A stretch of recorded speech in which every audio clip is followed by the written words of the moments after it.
Hello, this is Gary, and just have a couple watches here that I wanted to show you. These are two watches. They're Ingersoll Midget wristwatches, and you can see the dates here on either one. I actually got both of these watches on eBay at separate times. They didn't come together. The first one I got, I was really intrigued by this one with a white face and the red 12. And I got it, and it didn't work. It was posted that way. It just wasn't working. And I bought it. I'll tell you why here, just in a couple of minutes. What drew me to this watch in particular. But first, just a little bit of history on these. So these are U.S. made watches. This one was actually manufactured in 1916 and it was sold in 1917. I'll show you that in a second. They were made in New York. Ingersoll was a really big pocket watch manufacturer in the late 1800s. They made a ton of pocket watches, and their slogan was the watch that made the dollar famous, because they were called dollar watches. So kind of like just a very inexpensive everyman's watch, maybe like a Timex, has been more recently. And so their first pocket watch was the Ingersoll Yankee, and that sold millions and millions of units.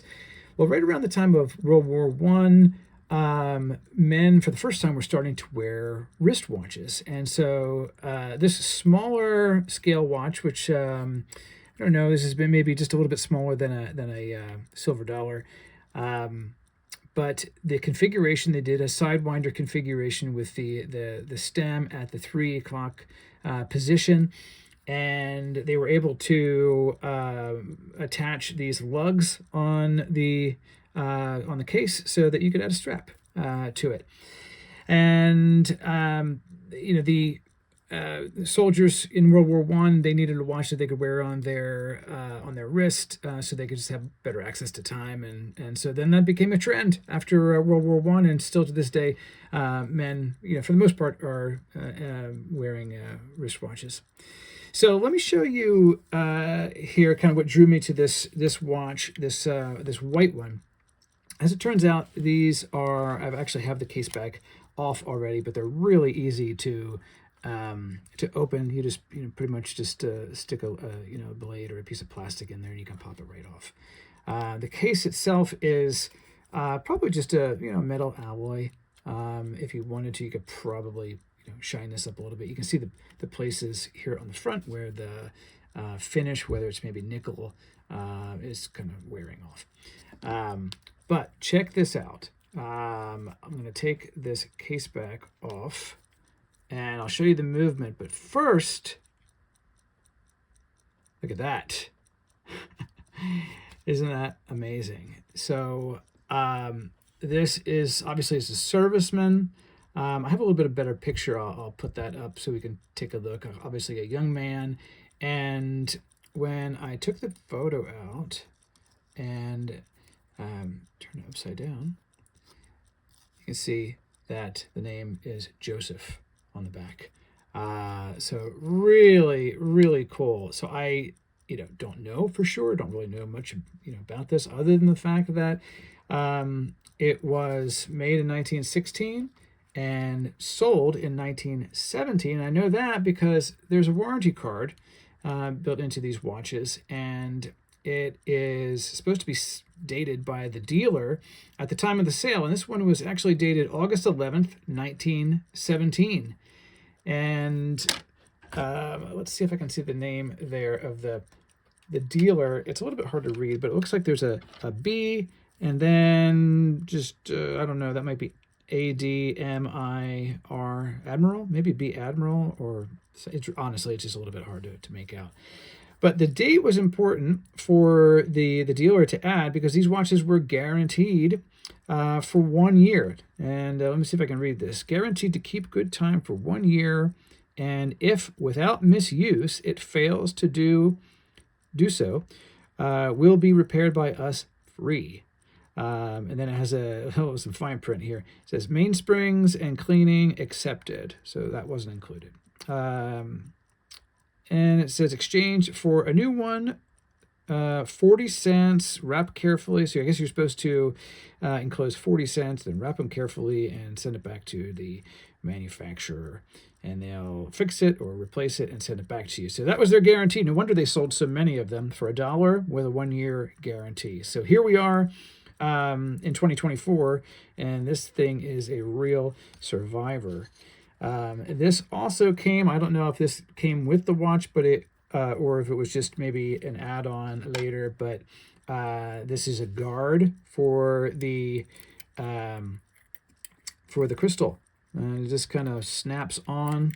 I won't fully snap it on there, but it snaps on there. So I guess, again, if this was used in the military or even in combat, you'd have a better chance of surviving if you were banging it around, if you had this guard on here. So really cool. I got this a few years ago. Haven't really done anything with it, and it doesn't run. So looking at it, immediately what we see here is that there's something going on funky with the balance wheel, and it's not seated right. You can see it's crooked, and if I try to move it, it has a little bit of wiggle, and that shouldn't be. So because it was not working, I thought, well, what I could do is I could look on eBay for another one of these watches, and if the movement works, I could just change out the movement, and then I'd have this watch actually working again. So that's what I did. I actually found this black-faced watch also on eBay, and if you look closely, it's working. Look at that. It actually runs, and I haven't done anything to it. This one, and I went by serial numbers here, and I'll put this in the notes section as well. I found a great article on these watches from a website called the National Association of Watch and Clock Collectors. There's some really good historical information about these watches. I'll link that below. But honestly, I really love this black face watch, and it's working, and it has wider lugs. If you see that, this one has narrow lugs, about a ½ inch. These are maybe about 3/4 of an inch. So with that, you get a little bit of a wider band, which I kind of like. I've actually worn this several times. It's a real conversation starter. And so, I really am reluctant to take the movement out of here and put it in here, just because I like this watch so much. So my plan with this project is to do a gentle cleaning on this black-faced watch. And I'm going to just very gently take it apart and hope that I can get it back together again.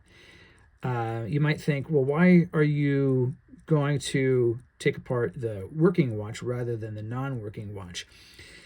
Because you have the best chance of getting a watch working again if it's already working. So I know, unless I damage something or maybe something just happens in the process where I can't get it back together, I'm relatively sure that this could work again. And you have to assume that this hasn't been cleaned or serviced or oiled in 100 years. So I would really just love to just take it apart and clean it. You can see dust underneath the crystal here. And I'm going to point out something too that's interesting on this watch. 1918 was right around the time where they started to put luminescence on the numbers, and this has it. You can see this is kind of worn off here on the 2, 3, and 4, but over here 7, 8, 9, 10, 11 has the luminescence. So you have to be careful, because it was about 1919 where they started to use, they called it the Ingersoll radio light. And they called it that because they were using radium on the numbers. So they would take radium and combine it with phosphorus, and they would paint it onto these numbers here, and the radium would activate the phosphorus, and the way it would be luminescent at night.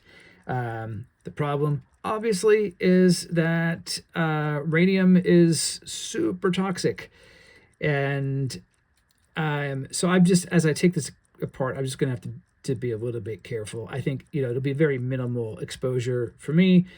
But where people really ran into problems was long exposure over time. There's actually a story about I think they call them the radium girls at the Ingersoll plant who just for 8 hours a day for at least 5 days a week they were painting radium on dials, and they all really got sick and died early.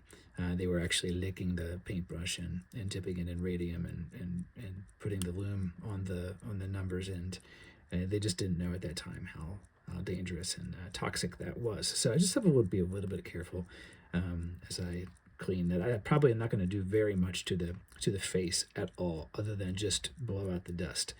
But really cool that this thing is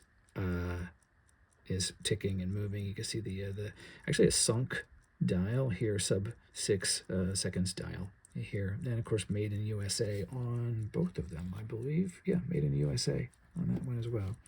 So my thinking is that after I take this apart, and hopefully I can clean it and get it back together, I'll have a little bit more knowledge about how these things work. And then maybe I can transfer that knowledge to this and actually even repair this watch. Then I'd have both of them running, which would be ideal.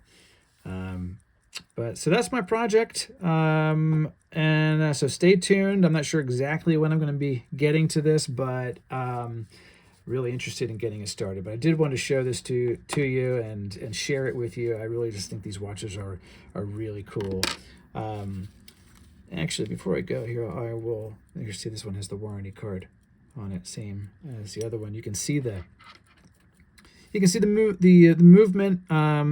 As you can see, really nothing fancy here. It's maybe nickel coated, but it is just steel or some kind of alloy. It does have a little design, these line design on here. That's kind of neat.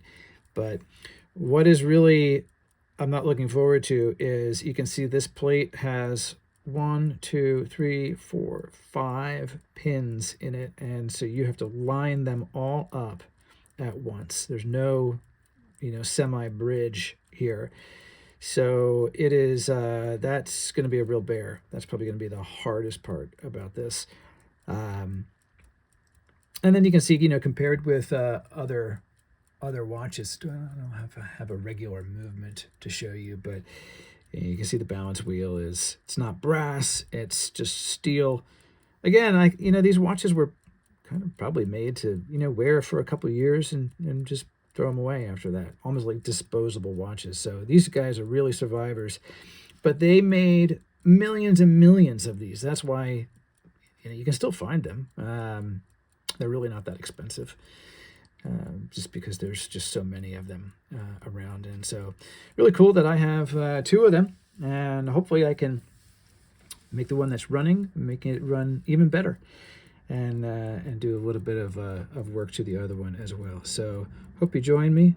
You see that? It's a little bit of the finish.